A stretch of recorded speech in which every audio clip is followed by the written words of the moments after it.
In the previous video, we talked about the definition of a functional. In order to build our knowledge, we're going to have to understand a little bit more about the domain and the codomain of a functional. So we know that these functionals, what they do is they take a function and produce a scalar. So we said, well, that means that the domain of a functional needs to be a collection of functions. And if we have a collection of functions, then this is what we call a function space. And there's a lot to say about function spaces. We have all kinds of function spaces.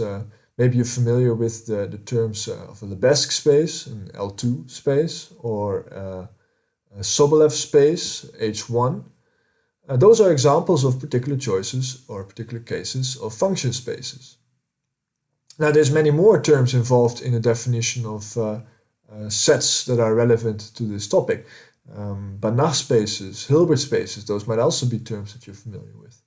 So in this lecture, what I'd like to do is sort of explain these different terms, and we're going to kind of build on top of, build a couple of layers on top of one another, where we see at each stage that one particular space is a special case of another type of space.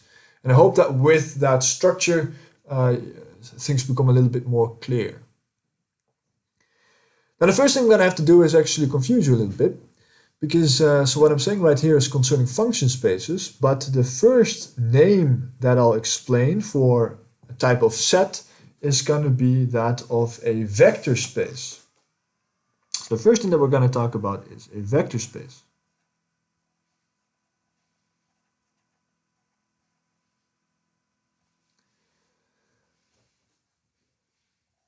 So you might automatically think that a vector space is going to be a combination or a space of arrows, because from an engineering perspective, from a physics perspective, we are very used to calling vectors arrows and vice versa, arrows vectors.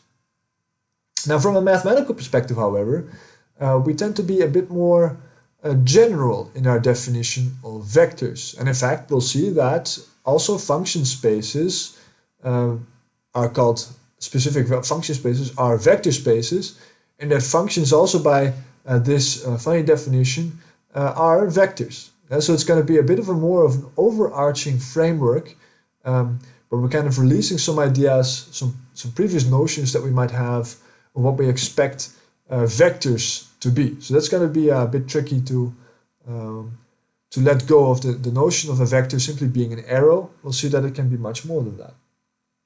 So our definition of a vector space is going to be any set for which every weighted sum of its elements is also an element. So any set for which every weighted sum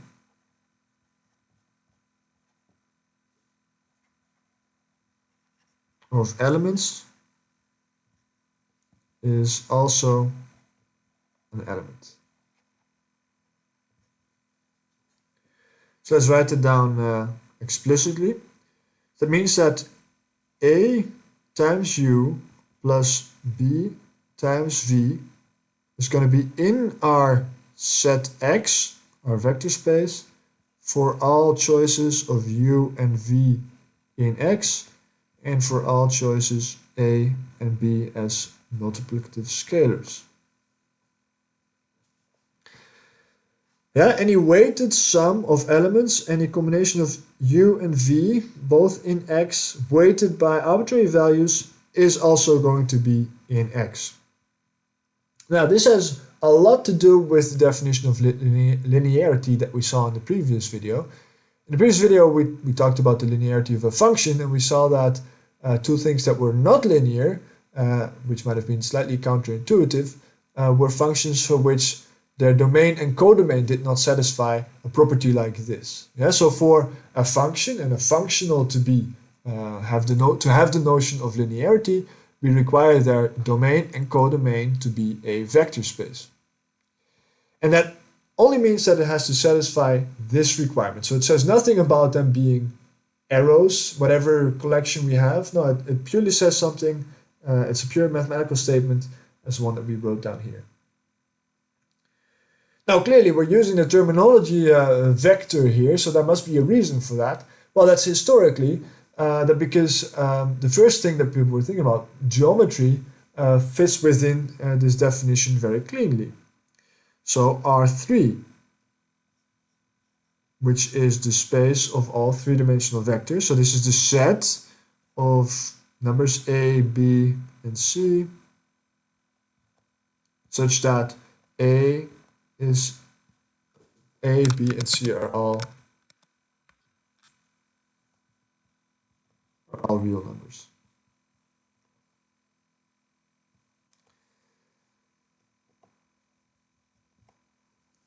So this would be a vector space, and this is of course the most natural vector space to think of. Now, why is this a vector space? If I take some function, you know what, I'll write this slightly differently, just to avoid reuse of symbols. So we have u1, u2, u3, where all these are real numbers. So let's take an example here. Suppose that we take 5 times u plus 4 times v, and suppose that u is going to be the numbers 1, 2, and 3, and v is going to be 4, 2, and 5. Well, what's this going to be? This is going to be 5, 10, 15, 16, 8, 20. So that's going to be now the collection of three numbers, 21, 18, and 35. And again, this is going to be a member of R3. Yeah, so with this example, you can see the procedure that we're going through to test if some set is a vector space. We're going to have to be able to take two components of this vector space, multiply them by arbitrary constants, and add them together, and the result should also be in this set. An example of R3 is clearly close to trivial, and the point that I'm trying to make is that this is actually not only true for R3, R4, or whatever, but this is also true if we define a set of functions. So let's do that for one example. Let's take the set of functions.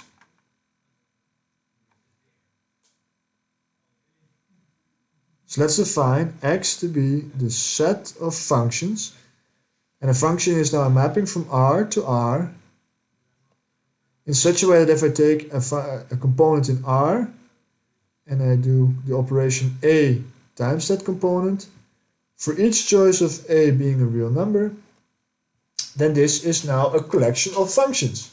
The functions that map x to ax. And it's going to be a collection for all numbers A.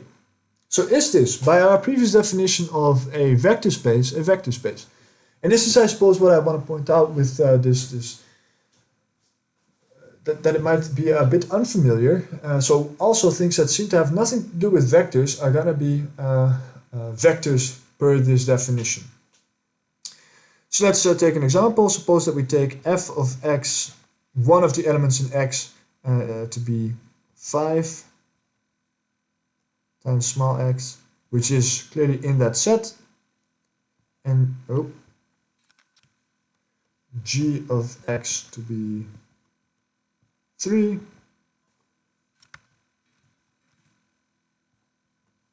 this is also clearly in our set. Then taking the same example, 5 multiplication of 5 and 4, then we have 5 fx plus 4 gx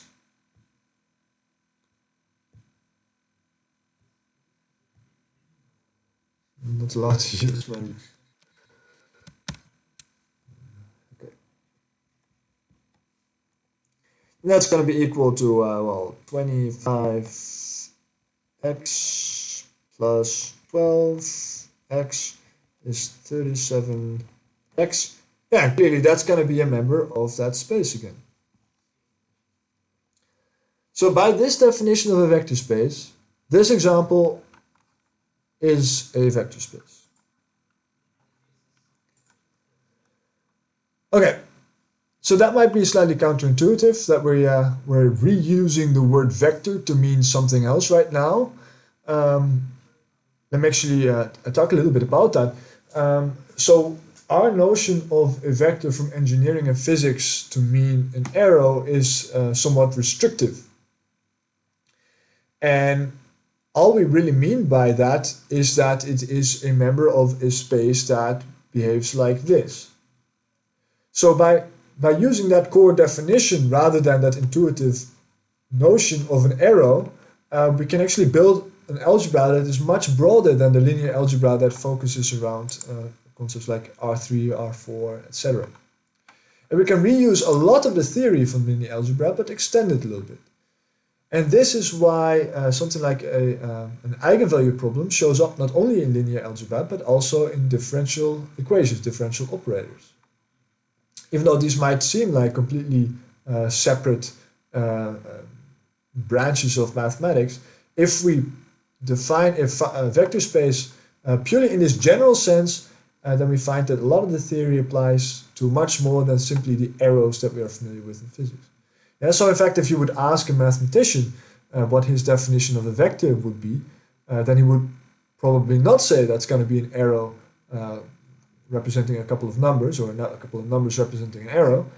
He would actually very generically say, well, a vector is just an object from a vector space. And that might then be anything that satisfies this requirement.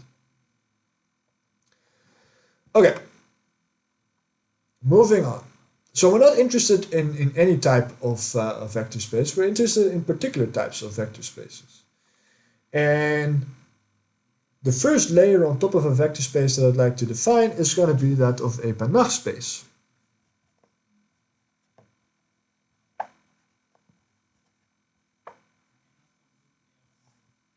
And a Banach space is also a vector space.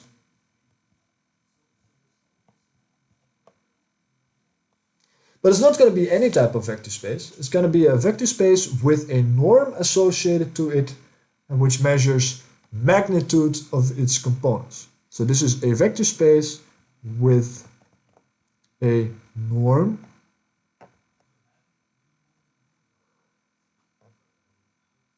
which measures magnitude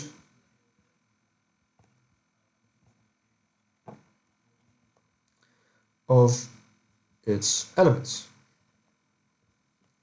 And again, this is something that we're very familiar with arrows, vectors being arrows, but it's something that we can quite straightforwardly extend to all kinds of vector spaces. Now, let me specify a little bit what I mean by norm, though.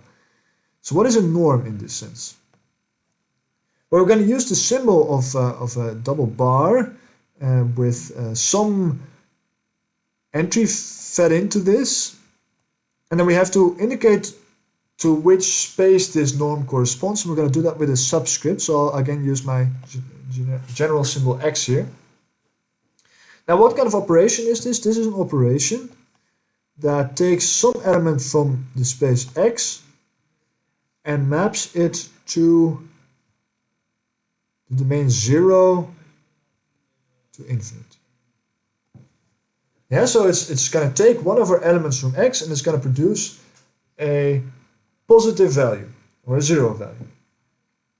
And it's going to do that according to a couple of rules. So the first rule is that if I find an element of x such that the norm is equal to 0, then the only way that I can find something that satisfies this has to be the case where u is the 0 element, is what we call that. So that's something that is clear from the example of an arrow, right? The only arrow with the 0 magnitude is the 0 arrow. Second condition, this is a scaling condition. If we multiply that element u by a scalar a, and we measure its magnitude, then its magnitude will scale by the absolute of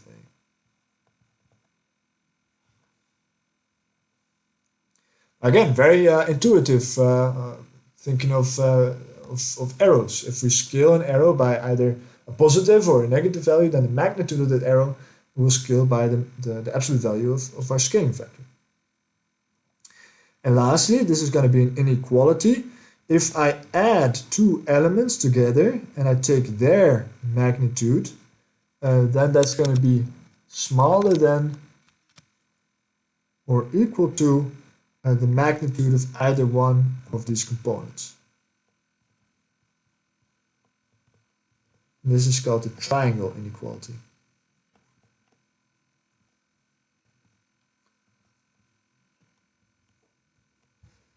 And this is also something that we're quite familiar with from our concept of vectors being arrows via generalization of Pythagoras.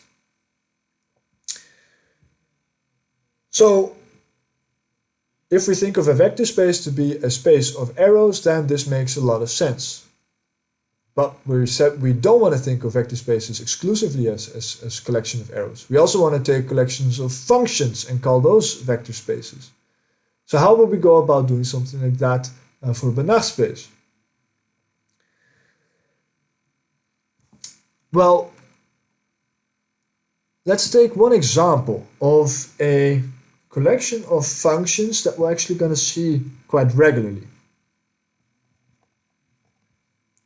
Let me take a collection of functions that I'll call L2, and I'll get back to why I'm calling this L2 later on.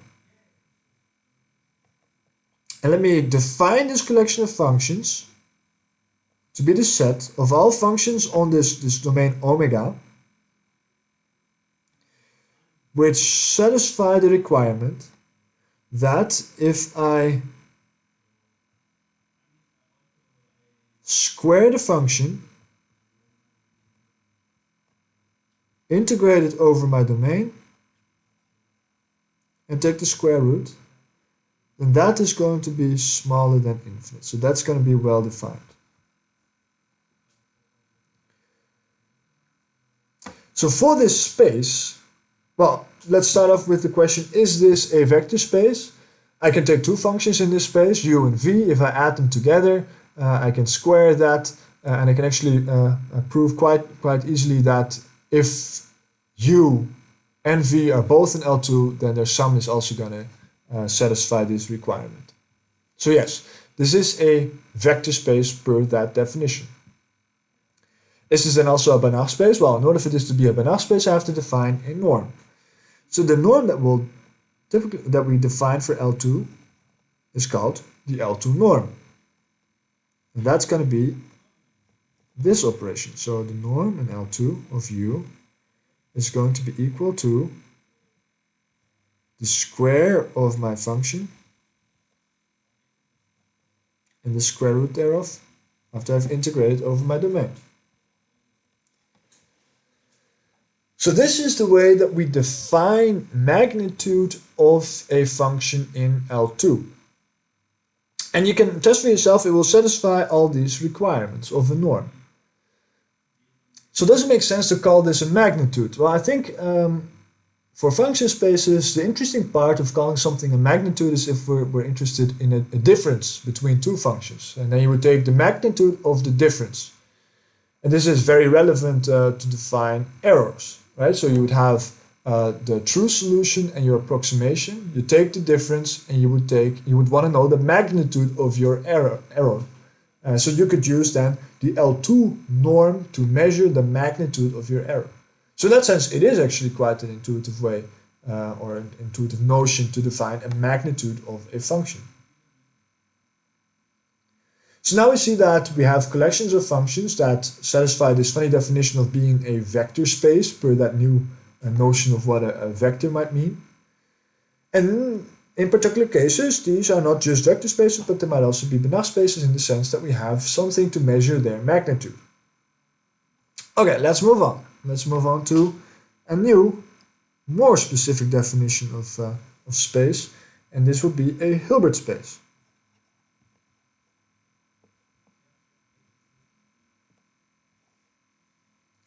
And a Hilbert space is a vector space, and it's not just going to be any vector space, it's going to be a Banach space.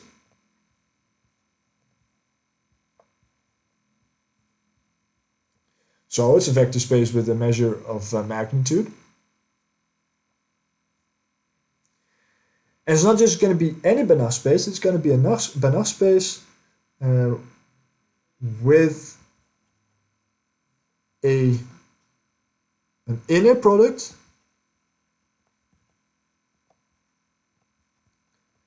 that measures the difference, or the similarity, let's say similarity, between two elements, and on top, and induces the norm. Yeah, I'll get back to that last statement first. Let's first talk about the first statement, an inner product that measures the similarity between two elements. Okay, let's again start our thinking process by thinking about the arrows, the ones that we're familiar with. So we also know that we have inner products of arrows. We would take each of the components of the arrow and multiply them by one another and sum them up. And in fact, this is sort of a measure for the similarity between those two elements. If they are the same, then we find a large value if we take the inner product of two arrows. And if they are completely different, then we might also get 0. That's going to be if they are orthogonal. And if they point in opposite directions, we would get negative values. Now, what does it mean to induce the norm? That means that if we were to plug in the same object in both slots of our inner product, then we would get the norm that was defined in the Banach space. And this is also true for the inner product of an arrow with another arrow. If those are the same arrows, then it ends up being the square, or the magnitude of the arrow square. Okay, so let's specify some requirements for the inner product that satisfy these intuitive notions that we just talked about for the arrows. So we have an inner product.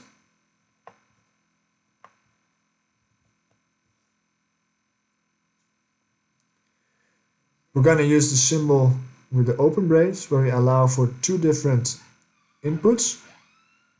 Again, we have to specify the space for which this is an inner product, the Hilbert space, by a subscript. Let's again go with our x. This is a mapping where we're taking not one but two elements from x, and we're going to map this to the real numbers. And it has to satisfy the following properties. Well, if it measures similarity, then it doesn't make a difference if I compare A with B or B with A. That should give the same value. So we have a symmetry requirement. So that means that if we take the inner product between U and V, that's going to be equal to the inner product between V and U.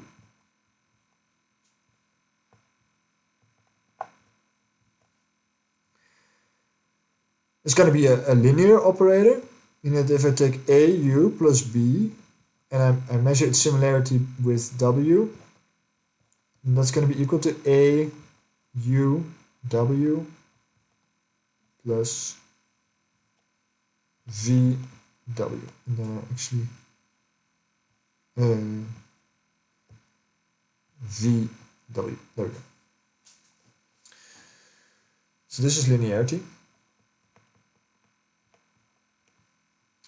And then lastly, we have to kind of bake in this requirement that it induces the norm, and that's going to be that if I take the same entry in both slots, so I take U and U, that's going to be defining the norm of U squared.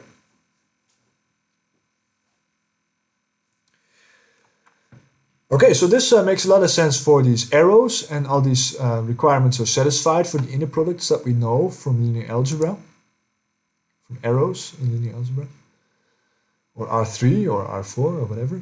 Does it also make sense for the space that we talked about a second ago, this L2 space? So let's go back to the example of L2. So for L2, what I will do is I'll define the L2 inner product of a function u of x and v of x. And I'll define that to be the integral of u times v. And we see that this is going to satisfy the symmetry requirement, it's going to satisfy the linearity requirement, and it is actually an operation that is equivalent to this norm square. Yeah, so if I were to substitute the same function u in both slots, then I'm getting the integral of u times u, which is equal to this norm square. So indeed, L2 is also a Hilbert space with this definition of the L2 inner product. So now for the functions in L2, we do not only have a way to measure their magnitude, we also have a funny way of measuring similarities between two elements, which means that we can say that two elements are very similar if this value is big. If it approaches the norm of one of the components, we know that they're very similar. And we can also define now a notion of orthogonality between functions if this expression somehow turns out to be zero. So concepts like orthogonality, which appear to be very strongly linked to arrows, now also have a way to be defined for function spaces, collections of functions. So these were three general definitions of spaces: vector space, Banach space, Hilbert space, which apply not only for functions but also for arrows. Now I'll continue with some definitions that are specific for function spaces. Specific types of function spaces, I should say. And the first one that we'll talk about is the set of Lebesgue spaces.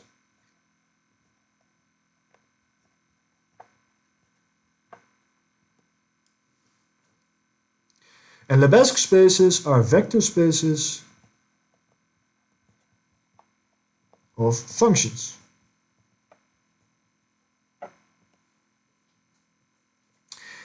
And the way that we're going to define the Lebesgue spaces is as LQ on omega,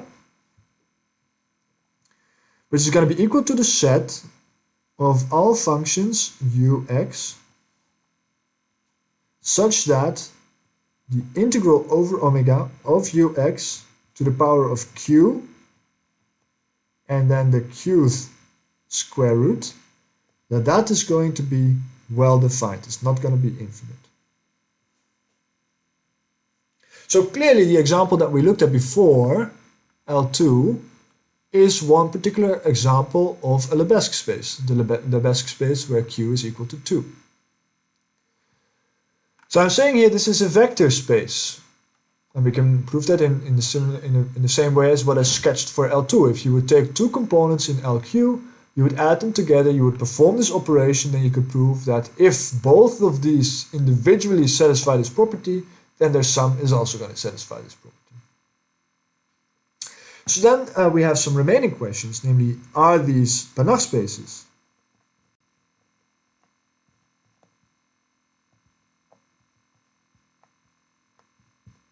So for these to be Banach spaces, we have to have this measure of magnitude.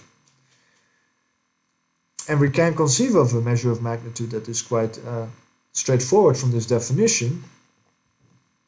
We would define the LQ norm of u to be equal to the qth square root of the integral of the function ux.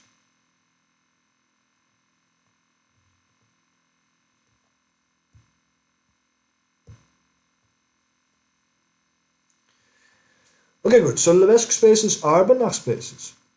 Are they then actually Hilbert spaces?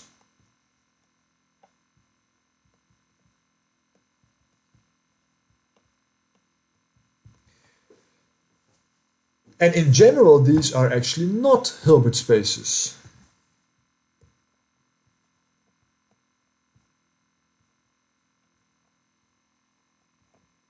Now, we just looked at one particular example that was actually the one exception to this. Only L2 is a Hilbert space. Only in L2 can we define an inner product, as we have done over here, which induces the L2 norm.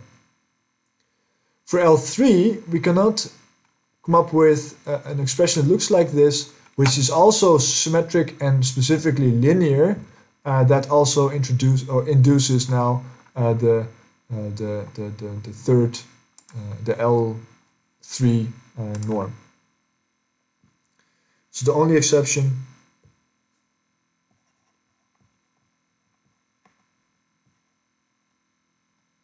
is L2. That's the only Hilbert space of the set. And that is also going to be the one thing that we're going to be interested in throughout this class. So I'm almost exclusively, and I think exclusively, going to talk about L2.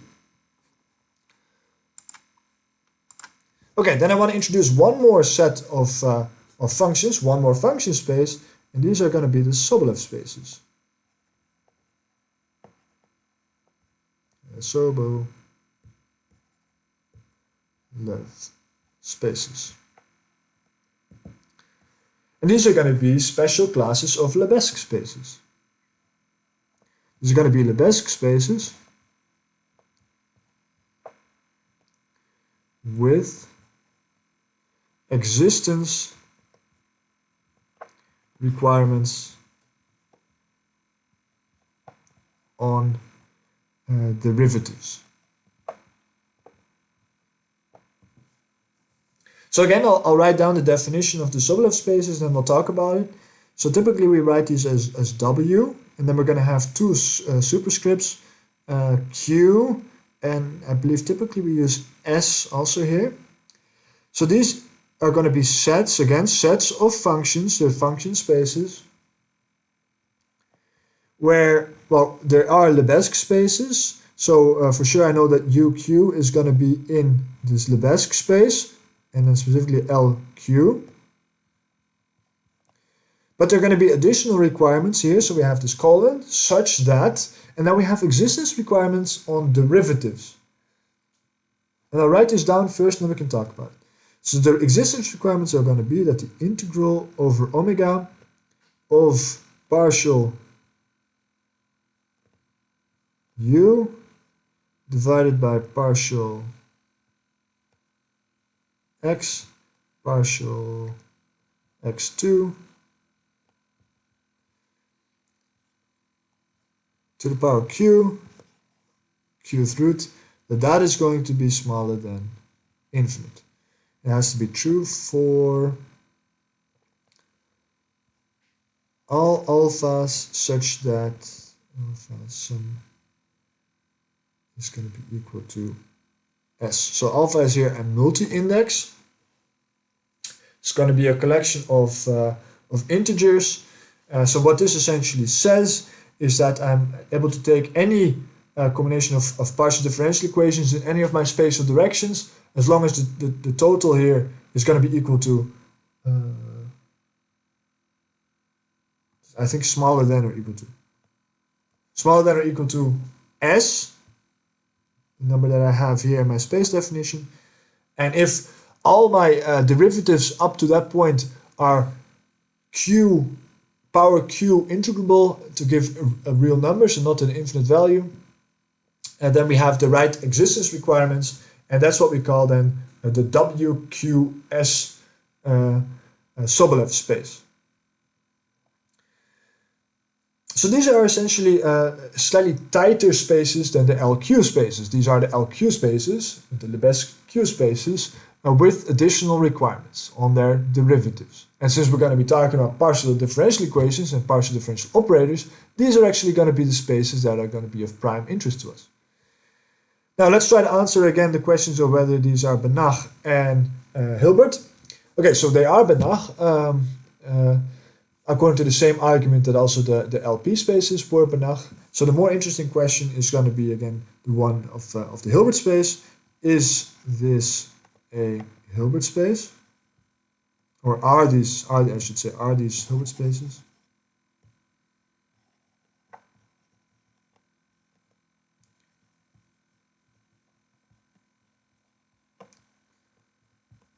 And we're actually going to have the same answer as before. And no, not all. And that's for the same reason. Only for Q is equal to 2 can we define an inner product that defines the norm. Only W2S are Hilbert spaces. And these are actually called HS.